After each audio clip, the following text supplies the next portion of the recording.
Do you think we should steal from the rich? No, I read that wrong. Do you think we should steal from the poor and give to the rich? Absolutely no way. No, why not? Let me ask you this. So if I were to ever convert to Christianity, do you think that would impose any restrictions on my side hustles like crypto scams or no? Is it possible that instead of being sent to hell, God punishes extremely evil people by reincarnating them as midgets? Between Logan Paul and George Janko, if you had to pick, who would you choose to have eliminated? Is somebody more likely to go to heaven if they win in gambling? If you had to get rid of any race, which would you pick? Hello everybody and welcome back to the podcast. For today's guest, we have Cliffe and Cliffe Knechtle. Welcome in. You guys can come in now and just sit there. And for the co-host, we have Mike as usual. Welcome in, Mike. Nice to meet you. Good to meet you. Thanks, Nice Matan. meeting you. So real quick, just please introduce yourselves, tell everybody a little bit about yourselves and all that. I'm Cliffe Knechtle. I grew up here in Connecticut, and it's been a privilege for 44 years to speak on university campuses around the country, and I'm the proud father of Stuart. They're he's a pastor or a priest. I'm not sure which one. Senior pastor, assistant pastor. Yeah. Okay, so they're those ones, and then today you go to the college campuses, they debate, and then if you're wondering why the set looks a little bit different, it's actually because we came to Connecticut to interview with you guys. We're actually in their homes currently, in the back office, I believe. That's right. Okay, so I'll start asking the questions, and then I don't know if you want him to answer half of them or however you want to do it. You could just let him know and then answer it however you might like. You bet. Is it possible for God to make a mistake and accidentally send the wrong person to hell? No, it's absolutely not possible for God to make a mistake because God is all-knowing, God is fair and just, God is loving and compassionate. But it's a very good question you ask, because Abraham in the Old Testament in Genesis chapter 18 struggled with, God, are you going to judge the cities of Sodom and Gomorrah if they're 50 righteous people? I mean, come on, you can't do that. And he worked his way all the way down to 10, and God said, no, if they're 20 righteous people, I will not judge it. If they're 15, I won't. And if they're 10, I won't. It's interesting that Abraham didn't go 9, 8, 7, 6, 5, 4, 3, 2, 1. But when he hit the number 10, all of a sudden Abraham was convinced and secure. God is just. He's not going to rip anybody off. So it's not possible for him to make a mistake, but is it, according to the Bible and the Old Testament, is it possible for him to play a joke maybe and then send the wrong person to hell as a little game he's playing for himself, or no? We don't get that anywhere in the Bible, especially in the New Testament. Luke chapter 16, you have the rich man in hell based off his own volition, his own desire to be there because he's worshiping his wealth. He does say that he is hot. There is some level of deterioration. He doesn't like it, and yet he never asks to get out. So I don't think there's anywhere in Scripture where it seems like God messed up or that God is playing a dirty little trick. I think the closest you come is in Job, when the devil is going back and forth with God. That's my favorite story from the Bible. Is it really? I like it a lot, yeah. I think that, so it's not talked about, but it is hypothetically possible that he could do it as a little joke. Well, if you think it's hypothetically possible to make a square a circle, I would disagree. Okay. I don't think it's possible to make a square a circle. And I don't think it's possible for a God who is totally good, who is holy, as the Torah, the Old Testament points out, to make a joke and accidentally or intentionally send anybody to hell. Because hell is separation from God, and God loves us. Couldn't you say that since he is the all-knowing, that maybe it was the right decision because his joke was the good decision to make in that scenario? Well, God has a sense of humor. There's no question about it. Just like he made me, so he obviously has a sense of humor. Right. But no, he doesn't play frivolous games with people's lives. He doesn't trivialize anybody. Okay, I see what you're saying. Let me ask another one. What do you think should be the punishment for members of the LGBTQ? And then on a separate note, should I be allowed to personally sue them individually? Well, I think that every member of the human race, be they LGBTQ or not, has innate value because we all are created in the image of God, in the likeness of God. Right. So to denigrate anybody because of some choice they make or because of some lifestyle they embrace is wrong. So no punishment. Well, I'm not the judge. God is the judge, and God will judge all of us. But should a judge, like legally, should they, if there's a guy who committing gay acts, what do you think? Should he be allowed to do it legally or no? That's a very difficult question because the question is, in a democracy, who's going to decide what the laws are? And obviously, so far, we've tried to say people, the majority, legislate. And they elect people and they legislate. So hopefully, it's a reflection of the majority. So you believe in separation between church and state? Yes. Oh, okay, awesome. How would somebody be judged according to Christianity if they had never heard of it? And do you have any side hustles? I do not know how God will judge those who've never heard about Christ because Christ never addressed the issue. Oh, he never spoke about it? Nope, never did. Did he ever speak about, like, or not him, but do you have any, like, side hustles? Side what? Side hustles? What does that mean, side hustles? Like, different ways to make money on the side, you know, like trading stocks or, you know, selling hot dogs. Like Times Along with Square. what we do? Yeah, it's completely separate from your main job. Do you have any separate ways of making money? Oh, off of like social media? No, just anything. It could be whatever you want. No, we don't. Well, we're paid salaries by the church that we're He pastors. said Oh, no, outside like of that, side though. hustles. Yeah, Completely side. separate from your main job. No, we don't have that. And for 44 years, I've heard from university students about how all the hypocritical televangelists and ministers who tell people about God and then rip their cash off. And if you read the Gospels, you'll notice in John chapter 2 how Jesus walked into the temple, took a whip of cords, and turned over the money changers' tables and drove them out. And he said, this is to be a house of prayer, not a house of making money. So you're against, like, the guys who go on TV and are selling jewelry to, like, old people and stuff like that. Yeah, I don't take kindly to that. Let me ask you this. So if I were to ever convert to Christianity, do you think that that would impose any restrictions on my side hustles, like crypto scams, or no? It's a good question. All right, when you put your faith in Christ, you understand I'm going to heaven not because of my lifestyle, not because of my ethical behavior. I'm going to heaven because of what Christ did for me on the cross. That's grace. It's a generous gift that God offers us when we put our faith in Christ. Right. But if that faith is genuine, it will be shown in not lying, not deceiving, not cheating. What if I understand that doing the crypto scams is technically wrong? I just wanted the money. Well, that's sad. That's an example of greed. So that's not allowed. It's not encouraged at all. It's not called for. No, Christ calls us to be generous, not to be greedy. And you would say that what if let's say I converted to Christianity, what if I'm still doing it, but the only people I'm scamming somehow I'm able to make sure it's just other Jewish people and Buddhists? Don't treat Jews and Buddhists that way. Treat Jews and Buddhists with integrity, with honesty. Okay. They're human beings created in the image of God. I understand. Between Logan Paul and George Janko, if you had to pick, who would you choose to have eliminated? Neither. We don't eliminate people. As followers of Christ, we don't eliminate. Instead, if someone strikes you on the right cheek, turn to them the other also. So Jesus taught incredible compassion, and Jesus said, you've heard that it was said, love your neighbor and hate your enemies, but I tell you, love your enemies and pray for those who persecute you. So eliminating people is not an option for a follower of Christ. Canceling people is not an option. We hold people responsible for what they do and say, but we don't eliminate them. So, but if like Logan Paul, for say, came to your house and he just started trying to fight everybody here, what, you wouldn't like fight him back or nothing? Oh, I would seek to have him arrested. If anybody walks into my house and starts whooping up on my family, I'm not just going to stand there and say... But you wouldn't physically fight him back. Oh, I would physically try and stop him. You'd restrain him. He's much stronger than I am, so I'd get whooped up big time, but... But that would be your attempt. You wouldn't like try to knock him out and then, you know, give him a few like extra necessary like punches when he's out. You would like, if you knocked him out per se, you would leave it there. Yes, correct. Okay. It's like this policeman recently asked me, he said, is it okay under God's eyes for me to be a police officer Yeah. in what I do to criminals? And I said, yes, you should be tackling a criminal who has just stolen from an old lady, and yet it's how you treat the criminal when he's in the back of your cop car. That's when your Christian witness comes out. That's the decision time. But if you're going to allow a criminal to mug or steal from an old lady and just get away with it without tackling him, no, that's not consistent with the Christian faith. I understand. I was speaking to a police officer recently, but the experience was different. He was telling me that if, like, I don't know how to say, I don't know what he would and wouldn't want me to say, but he was telling me that if I got 50% and he got 50%, then nobody has to know about it. Yeah, that's called bribing. That was his offer. Yeah, and that's sad. And there are corrupt cops, just as there are corrupt ministers, just as there are corrupt priests. But remember, just because they're corrupt cops doesn't mean they're not a lot of honest, good cops. Right. And just because they're corrupt ministers and corrupt priests says nothing about Jesus. In fact, it says nothing about the good ministers. It says a lot about those corrupt ministers. The thing that bothers you a lot is probably the Christians and the preachers who use the faith as like a shield to do things that are wrong. But unlike the other people who aren't, they're trying to hide behind it.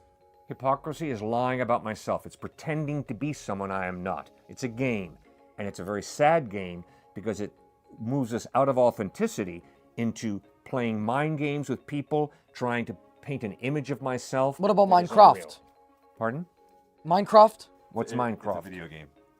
Oh, I'm You sorry. you play it often. Oh, you're right.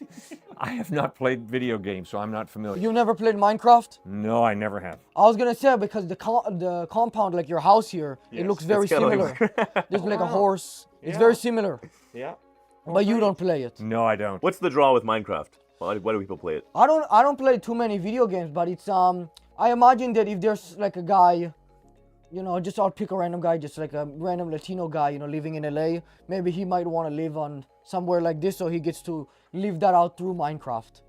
And then personally, I don't play it, but I do not as much as like the crypto stuff, but I run a couple like online servers where like little kids play the game with each other, and then if they want, they can take the credit card and, you know, invest some money into gambling or something like that. See, this is one of the reasons why we believe in God, because we believe those kinds of kids are seeking after a transcendent source through the video game. Because they're trying to escape reality, whether that be suffering or anything like it, and we have a draw to some type of transcendent source no matter what. That's why psychedelics are in play. That's why in New York City, where you're going Are you next. against psychedelics? It's a tough question. Okay. Partly yes, partly no. But when it comes to in New York City, you're going to next. There's something Yeah. called apocalyptic hookup culture, which is I want some type of connection to this transcendent source. Call it God or something that I'm trying to get through human beings by having sex with as many people as possible. But all these sociologists and psychologists are saying that's tremendously bad for people, just like agree, those yeah. who are obsessed with Minecraft. So what are you trying to get at through these games and through these people that is what we would consider connected beyond just this world and a transcendent source, wanting meaning, wanting purpose, wanting beauty, wanting love, that as an atheist, you can't get that because that's immaterial. I think I agree. I think that I don't know what the percentages would be, but I would categorize it that probably some people playing a lot of video games either do it because they have free time, they're just trying to relax, and then some of them also, I would agree that they're playing it to kind of live a different life. Is somebody more likely to go to heaven if they win in gambling? Is someone more likely to go to heaven if they win at gambling? Yeah, so if they go to Vegas, like MGM Grand, and they play the slot, they play blackjack, Yeah. are they more likely to make it to heaven if they get 21? Good question. No, gambling is not good. Why? Because gambling trivializes money. Okay. Gambling is basically saying money's cheap, and I can play a silly game with it and maybe make more, maybe lose more. And God says, no, money is good, it's valuable, because it represents the work that you've done or the work that somebody else has done. So don't cheapen it by gambling. And then let me ask this. It's a little related to the last one. Does God decide who wins and loses in the casino? Because I personally, not in the US because I'm 17, but in some other places I like playing blackjack. If I'm losing one night or I'm winning, is that decided by God or it's just random factors? Random factors. So he's not like deciding like each game individually. Right. Okay. God did not decide what hairstyle you're going to have the barber cut, and he didn't decide what hairstyle I was going to ask the barber to cut my hair. We do like your hair, though. Oh, you like it? Yeah, it's nice hair. Very cool. But, I mean, God could also play off of pure motives or malevolent motives. So I think if you're doing blackjack and you have pure motives to give money away by winning, God could have some type of hand in He that. could try to make me win in that sense. Yes, but if you're sinning, and unfortunately, a lot of blackjack and the motives behind it is oftentimes sinning and malevolent, then I think God could even have a level of punishment within it. And make me lose. Make you lose, that would be a lot of determinism and predestination. I don't know about make you lose. Do you think that could be a good case for a lawsuit against the casino or no? Now we're getting very practical in the minutia. Very interesting. Very interesting. Yeah. Yeah, I don't know. That's a good question. Like if I could prove that to them, could I prove that they shouldn't be allowed to play the gambling because it's off base, it's unfair, it's not up to them or me, or up to random chance either? If you prove that God is on your side and not on somebody else's Or side? no, I prove he's on their side. He's on their side? But that would be because I'm suing the MGM Grand or something like that. Well, I don't think you could ever prove God, just like the Russian astronauts couldn't prove God when they went to outer space and said he wasn't there. What if I find like a funny judge and I get like a Jewish lawyer? Oh, then maybe. Then I might Maybe. have it. Yeah. You might have something there. And if you were to hire a lawyer for any lawsuits, would he be Jewish? No, No? no. He would not be? I don't care whether it's Jewish or Gentile. Oh, he would be, that would be completely separate too. Irrelevant. Okay, because there's a lot, I'm sure that where you guys live so close to New York, there's a lot of the Jewish. Yes, a lot of Jews. But what frustrates me is how much anti-Semitism there is in the name of Christianity. Yeah. Remember, I worship a Jew. So anti-Semitism is a basic contradiction of who I worship, which is Jesus of Nazareth, a Jewish man. And the reason why Jews are so wealthy in New York City, and there's so many of them, is because they understand the wisdom in life insurance. If you had to get rid of any race, which would you pick? None. You wouldn't pick anyone? No way. All human beings are equally valuable because they're all created in the image of God. But if you move God out of the picture, if you don't believe in God, then you can pick one and say this race is inferior because it's all relative. So if you're not religious, it's okay to be racist, you're saying? No. Because there's nothing stopping you. It's not okay, but if you're going to be intellectually consistent, you're going to have to acknowledge racism is not wrong, murder's not wrong, it just is. And whatever is, Oh no, I'm not saying it's okay ethically. I'm saying that to that person, there's nothing stopping them from doing it. Well, hopefully their conscience is working. Every Okay. atheist has a conscience. Every agnostic has a conscience. So hopefully their consciences are working and they understand from their conscience and their rational mind that racism and murder are wrong. And Alan Dershowitz, O.J. Simpson's lawyer, he's not a Christian. He might be a Jew, actually. The last name sounds like it, yeah. Yeah, so he himself as a Jew said it was the Christian worldview only that actually, if you're consistent within it, restrains you from doing immoral acts. Because everything else, if you take it from an atheistic perspective, for example, how do you prove human rights? Why should you live for human rights? There's no big reason. Yeah. You can't prove it scientifically. So if there is no God, yes, you could say, I'm a nice person, so I'm going to sacrifice for the poor over in Africa. But there's no proof to why you should do that, for example. But for a Christian, there is moral obligation from a transcendent source. So you should do this. You ought not to do this. And for a Jew, they would agree. So Muslims, Jews, and Christians all agree on moral obligation because they get their morality from a transcendent source. Atheists, agnostics, Hindus all would say no if they're consistent. And what do you think about his client, OJ? What do you think about OJ? OJ? He's probably more your time than ours. Yeah. Even though he's much What'd you older learn from than me. OJ? You're absolutely right. I am a little bit older than you. You're a young buck. Yeah. I like that. I don't know too much about him. You think he was a good I don't know good enough fella? about, and one of the things that Jesus says is, judge not lest you be judged. So I'm sorry, I can't make a statement about OJ because I just don't know the man. If you met him, if he was still alive, and I recently learned a couple months ago that he no longer was, but if you were to somehow have met him, would you have shook his hand or would you have not done it?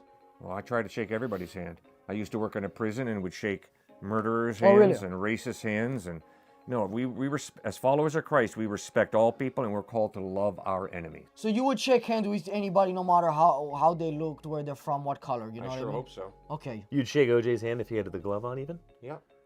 Even if you had the glove on. So even if it was like still had blood on it before he put it in the washing machine? I'd probably ask him It's got dark. Yeah. I'd ask him where'd the blood come from, OJ? What if he told you, he said, I killed my wife? Well, I would say, OJ, I think it's time for you and me to have a deep conversation, and Would you report him to the police? maybe we should go talk to the police. What would you do? I'm trying to think how that would go. What if he threatened you? Well, so what if he threatens me? He says if you tell the police, you're next. What would you do? I hope that I would have the courage of my convictions and would turn a criminal into the police. A lot of people say that when atheists are faced with like life or death situations, they actually usually do pray to God, maybe not a specific ones. Do you think that it would be okay to maybe force atheists into that position to see what happens? We can test it out. Just round up all the atheists and see what they say then. No, because God gives them a free will to choose whether to pray to him or not during those specific situations as well. I hear it's almost 35% of atheists pray when they are in a foxhole. I don't know if that number is correct, but like you said, it is a very high percentage. Yeah. And so yet again, that shows we long for some type of transcendent source, especially when we are suffering. So C.S. Lewis talked about how God whispers to us in our pleasures, but ultimately it's through our pain that God uses that pain as a megaphone to rouse a deaf world to him. And so for the atheist who's suffering, God should not come in and force him to talk to him. I mean, if you had a girlfriend who says, I don't want to be with you anymore. Right. I don't love you anymore. Would it be fair and loving and just of you to say, well, I want to force you to still talk to me though, especially if you're depressed? No, I disagree, but I was thinking the question more so because they're evil. Oh, because they're evil? Should God force them? No, not God. Maybe just like the government or something. What if the free people voted that they should no longer be free, the atheists? But determined and take away their free will? Sure. Yeah, I don't think we should ever do that. That's Okay. treating that atheist now as a robot, a moist robot with just skin on him. I And so understand. that would be totally antithetical to what the gospel Dehumanizing? talks. Yep, dehumanizing, exactly. But where do you get this dehumanizing from if there is no God? Um, Why is that dehumanizing? I don't think they will have an answer for that. Well, I think Yeah. they would just say because they don't like how it feels. Yep, exactly. Feels. And what if your feeling is I do want to do it one day and not the next? Again, then I can't judge that. It's just your personal feelings. So your you truth is your respect truth. them saying that, you just don't agree with them. Totally. Okay. Do you think that Buddhists and other funny people like that should be forced to fly spirit? I don't think we should force anybody to do anything. Okay. Instead, to respect someone means Should we respect their encourage free them will. to fly spirit? If you like spirit, go right ahead and Oh encourage them. no. Well, I don't really care that much. You got a lot of faith to fly spirit. I'm going to tell you that right now. I'll fly it because, I like saving money and stuff. But, Yeah. I mean, should we encourage it to them? Like in the spirit commercials, I don't know what type of commercials they make. Should they maybe encourage them by saying, like, for, Buddhists, we'll put them in the front of the plane this time or something, you know what I mean? Give them a special offer? Well, I think it's an interesting question, but respecting a person's free will, I think, is fundamental. It's fundamental to faith in Christ, it's fundamental to Judaism, and it's fundamental to American democracy. We were created with a free will. Now, the interesting question is, what does that mean? And unfortunately, in our culture today, it means choice is God, and whatever you choose is good. No, choice is not God. I make a lot of wrong choices, I make a lot of right choices. But the question is, do I have the discernment to distinguish between good choices and bad choices? Do you think we should steal from the rich? No, I read that wrong. Do you think we should steal from the poor and give to the rich? Absolutely no way. No, why not? Like a complete opposite of Robin Hood. Right. To steal from someone is to disrespect their dignity. Your property belongs to you. And for me to steal from you is to denigrate you and to say, you're cheap. And But some people would say, I'm not saying this, maybe I am saying it. But some people would say that in New York, for example, like some of the homeless people, I mean, they might not even notice if we took like 3 of the quarters. And then we could give that to a rich guy. I think that's tragic. It's disrespectful of a You don't human think we being. should do that? Nope. So the rich guy would invest it better? What's the point of giving it to the rich guy? Oh, I don't know. I was just asking it like a hypothetical. Yeah. Just a thought-provoking question. Right. Well, Jesus didn't even look. There was this little guy called Zacchaeus in Luke chapter 19 who had all the money Was in the he world. little? He was little. The Gospels say he was actually little. He was a midget? He was a dwarf, kind of. No, we don't really know. I have no idea the exact footage on him. Did he But have it's like a little interesting. hammer? He may have had a little hammer. You're good at questions. You're a good inquisitor over here, Matan. I'm impressed. Anyway, but Appreciate it. this Zacchaeus, though, kind of fits into your question because he's not poor. He's the opposite. He's wealthy, and so you would think Jesus would directly say, like he did in another parable, for example, give your money away. But he doesn't say that to Zacchaeus. Zacchaeus actually encounters Jesus and then says, right here, right now, I give a large percentage of my money away. So Jesus is not coming in saying, poor should give, rich should give. Instead, he is connecting first with the heart and then wants to see what the response is like. So another example would be this woman who had literally 2 mite. And a mite back then was literally next to nothing. It was like a penny. And Like she a little, gave like the that. bug. Like a little penny, like Oh, I money understand what penny. you're saying. Okay. And she gave that away out of her poverty to God because she knew all that Jesus did She gave for it her. to God? Well, she gave it to the church, yes. Oh, okay. God. I just wasn't understand. And so the point of all that is, when it comes to money and giving away, whether you're poor or wealthy, is Jesus wants to meet you, change your heart, and not just say, hey, you're a good person, you're a good Jew, so you should give all your money. And so it's like Okay. this religious kind of, oh, I'm better than you kind of thing. No, Jesus comes and says, I want to change your heart. I sacrificed for you to the point of dying for you. Now let's see if you give back or not. This is, I mean, I do, when you mentioned that little midget dwarf guy, another question popped into my mind. Do you guys believe, I don't really know the description of it, I'm not too familiar with it, but you guys believe in the Nephilim, I believe is what they're called? Nephilim? What are the giants, I think? Mm-hmm. You believe in it? I think it's, yes, very possible. The hard question is, how do you interpret that passage? Oh, so you What think is it might not be literal? Correct. Do you know what it says in the passage? Not exactly, no. 'Cause It's written in Hebrew, obviously, so I Okay. have not studied the Hebrew precisely. You don't speak Hebrew. No, I had to learn it in seminary, but it was quite a challenge for me, that's for sure. I don't speak it either, to be clear. Well, there were many people who were living to hundreds and hundreds of years back then, too, around the Nephilim. Do you believe as a Jew, taking the Torah seriously, that was literal, or that they weren't living to be that old? Well, it would be an interesting question to ask me, because I'm not an atheist or agnostic.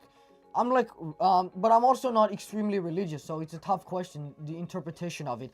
I would say it's probably not literal. I think they would probably mean it in a more metaphorical sense.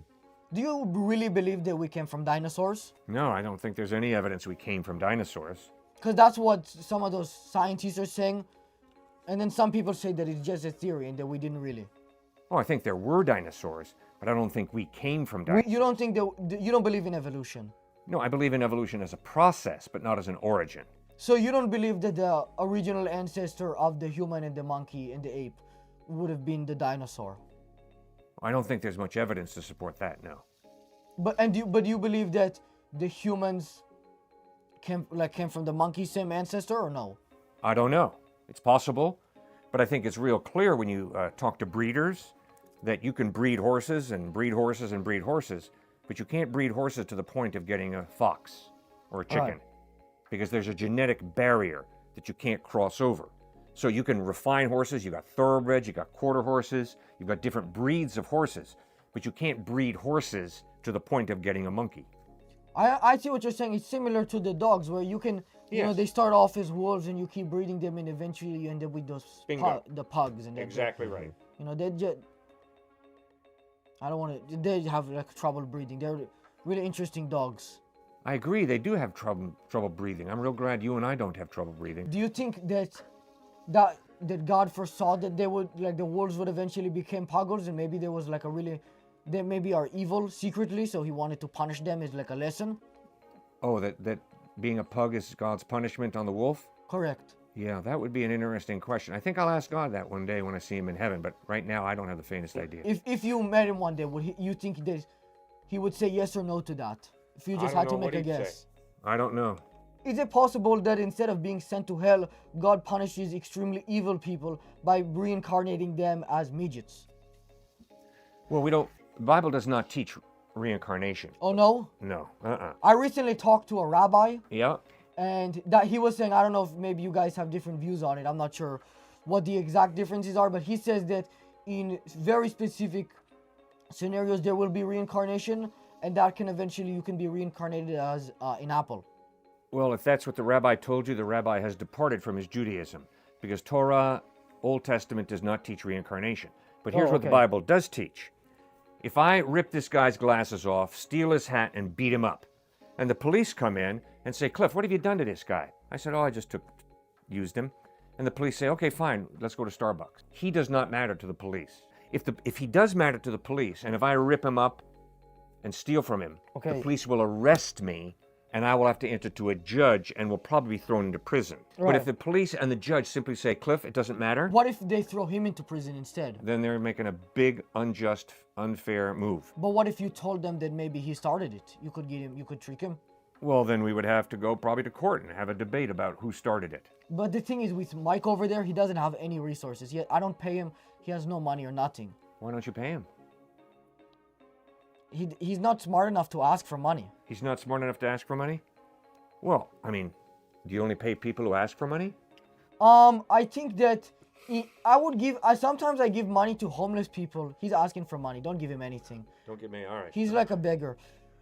I mean, some people, I give money to homeless people sometimes, but Good. that's because I feel bad for them. Maybe I don't know their situation. Maybe they just got unlucky or something. And I don't know him personally, but I just feel from his eyes when he doesn't have the glasses on that I think he has an evil look.